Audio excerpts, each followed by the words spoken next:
Welcome back to the channel.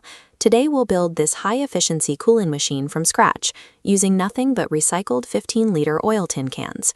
When you apply basic 12-volt off-grid engineering, beating extreme heat doesn't require extensive home appliances or massive electric bills. Look at this data. We just dropped the temperature at the vent from 38 degrees Celsius down to 28, all while the system draws a steady 1.28 amps. That means we can maintain that 10-degree difference for personal cooling entirely off the grid, running the entire system straight from a 12-volt battery or a basic solar panel. To pull this off, we need a few upcycled parts, specifically some empty oil tins, paired with a handful of DC electronics. You'll also need a few basic hand tools, but the most important piece of gear for this build is a heavy-duty soldering iron to bond the thin metal walls. By combining high-efficiency 12-volt parts with a discarded metal shell, we get a localized evaporative cooling unit with zero ongoing electricity costs. Let's build it. Step 1 is building the main body. For this, clear your workbench and grab 2 empty 15-liter oil tins. Take the first tin and cut away both the top and bottom panels completely, so it forms an open, hollow sleeve. For the second tin, remove only the top panel, leaving the base intact. This will act as our water reservoir. Now stack the open tin directly on top of the base tin. Grab your heavy-duty soldering iron and melt a thick layer of solder all the way around the connecting seam. Even a microscopic gap in this joint will cause a leak later on. To be safe, coat the inside of that newly soldered seam with a thick layer of epoxy for structural reinforcement. With the main shell sealed, we need to create our air intakes. Mark out 3 rectangular windows, each measuring 10 by 6.5 inches. Place these cutouts on the 2 sides and the rear of the structure. Leave the front face completely solid for now. After cutting the windows out, take a sanding block and thoroughly smooth down every freshly cut metal edge so no sharp burrs remain. Creating this perfectly sealed, burr-free lower chamber ensures our internal water cycle stays completely contained and safe to work around. Next, we need to build the cooling filters using standard wood wool and a roll of rigid aluminum mesh.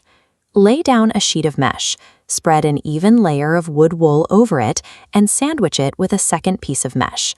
Bind the edges tightly together with copper wire. Make 3 identical pads and fasten securely into the rear and side windows we cut earlier. To hold our fan, we'll make a custom motor bracket. Take a piece of PVC pipe, heat it until it's soft, flatten it into a thick sheet, and then bend it into a rigid U-shape. Mount a 545 size DC motor into the center hole of that PVC bracket and press a 7-inch drone propeller directly onto the shaft.